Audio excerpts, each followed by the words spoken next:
Hi friends, మీరు చూస్తున్న ఈ మహామనిషి గొప్ప వ్యక్తి పేరు అందరికీ తెలిసే ఉంటుంది.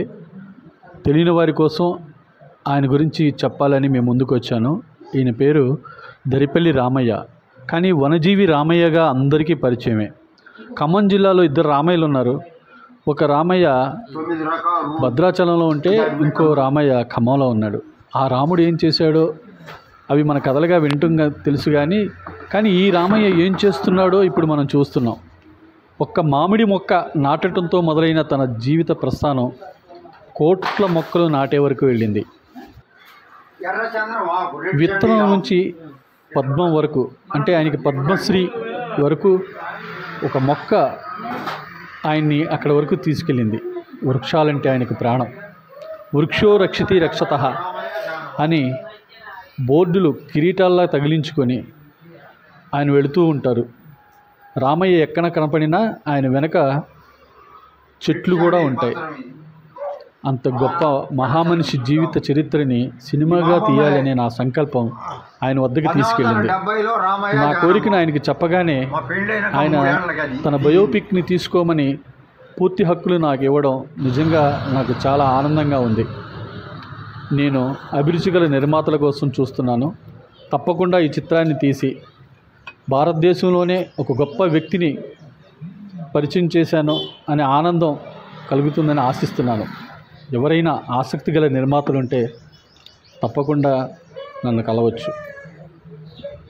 నిర్దేశ్ గారు నా జీవిత చరిత్రని సినిమా తీస్తున్న డైరెక్టర్ గారికి నా అభినందనలు. అలా సినిమా తీయటం అనేది చాలా గొప్ప పని, ఆనందదాయకం. పెద్దలు అంటారు, ఎవరైనా పడి పనులు చేసి రాయదగ్గ పనులు చేయాలంటారు. రాయదగ్గ పని చేసి చరిత్రకెక్కి సినిమా తీసే పని కూడా చేసిందని నాకు ఆనందంగా ఉంది. సినిమా తీస్తే భావితరానికి వనస్పృహ కలుగుతుంది. ఇట్లనే ఈ కరెన్సీ నోట్ల పైన కూడా గాంధీ గారు మొక్క నాటేది, నెహ్రూ గారు మొక్క నాటేది, ఇందిరమ్మ గారు మొక్క నాటేది, అంబేద్కర్ గారు మొక్క నాటేది, సీతారాముల బొమ్మలతో నాణ్యాలు కూడా వచ్చా. అవన్నీ ఆ చిత్రంలో చూపించాలనేది నా యొక్క ఆశ. ఆ నోబెల్ పార్కు నాటితే నోబెల్ పార్కులో ప్రపంచంలో ఉన్న అపురూప వృక్షాలు నాటుతా, అవి కూడా మీరు పొందుపరచాలి చిత్రం.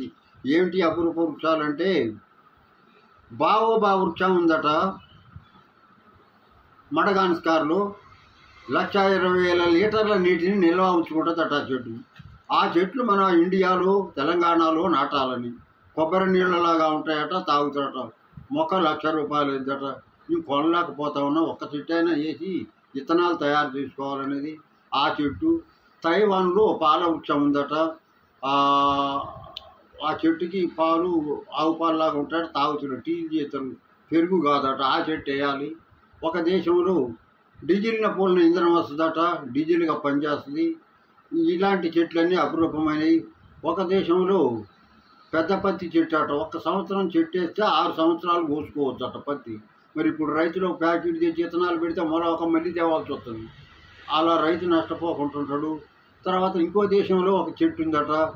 ఆ చెట్టు పండు తింటే మనిషి డ్యాన్స్ చేసి మత్తుకొని నిద్రపోతాడట.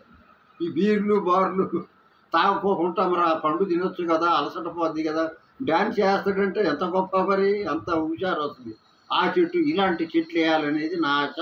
ఇవన్నీ ఈ చిత్ర టీవీకి ఎక్కించి ప్రపంచానికి తెలియపరుస్తారని చెప్పేసి. అశోక్ చక్రవర్తి నాకు ఆదర్శం. వంగర మాతయ్య గారికి నోబెల్ బహుమతి వచ్చిందట. ఆ తల్లి అడుగు జాడలలో నడుస్తూ ఉన్నాం. రామయ్య గారితో మాట్లాడినాక నాకు ఎన్నో విషయాలు తెలుసుకున్నాను. చాలా అంటే ఒక వృక్షాల గురించి ఒక్కసారి ఇంత మంచి సబ్జెక్ట్ ఉందా అని ఆశ్చర్యపోయాను. అంటే ఒక మొక్క వెనక ఉన్నటువంటి ఆ గొప్ప ఆశయాన్ని ఆయన చెప్పడం విని ఆశ్చర్యపోయాను. నిజంగా నాకు చాలా సంతోషం అనిపించింది. ఆయనతో మాట్లాడిన మాటలు, ఆయన అనుభవాలు, మొక్కల గురించి ఆయన చేసిన రీసెర్చ్ అంతా నాకు చెప్పారు. దాన్నంతా ఒక చిత్రంగా మలవటానికి నేను ఏం చేయొచ్చు, ఎలా చూపించవచ్చు అని కూడా ఆయన నాకు కొన్ని సూచనలు చేశారు. అలాగే నేను వద్దన్నా వినకుండా ఆయన తన స్వహస్తాలతో ఈ చిత్రాన్ని, నేను ఈ కథని తీసుకోవడానికి తన స్వహస్తాలతో రాసిచ్చారు. ఒక పత్రాన్ని కూడా రాసిచ్చారు. నాకు చాలా ఆనందంగా ఉంది. రామయ్య గారు జీవిత చరిత్రని చిత్రంగా తీయాలనే నా కోరిక నెరవేరుతుందని ఆ భగవంతుని కోరుకుంటున్నాను. ఒక్క విషయం మాత్రం నేను చెప్పగలను. ఈ చిత్ర నిర్మాత ఎవరైనా సరే తప్పకుండా రాష్ట్రపతి భవన్లో రాష్ట్రపతితో నేషనల్ అవార్డు తీసుకునే గొప్ప చిత్రంగా నిలుస్తుందని మాత్రం నేను కాన్ఫిడెంట్గా చెప్పగలను. ఎందుకంటే అంత గొప్ప కథ మన రామయ్య గారి జీవిత చరిత్ర. చాలా ఇంట్రెస్టింగ్గా ఉంది. ఆయన బాల్యం కానీ, ఆయన వివాహం కానీ, తరువాత ఆయన పడ్డ కష్టాలు కానీ, ఆయన పద్మశ్రీ వరకు వెళ్ళినటువంటి విధానం కానీ చాలా చాలా ఇన్స్పైరింగ్గా ఉంది.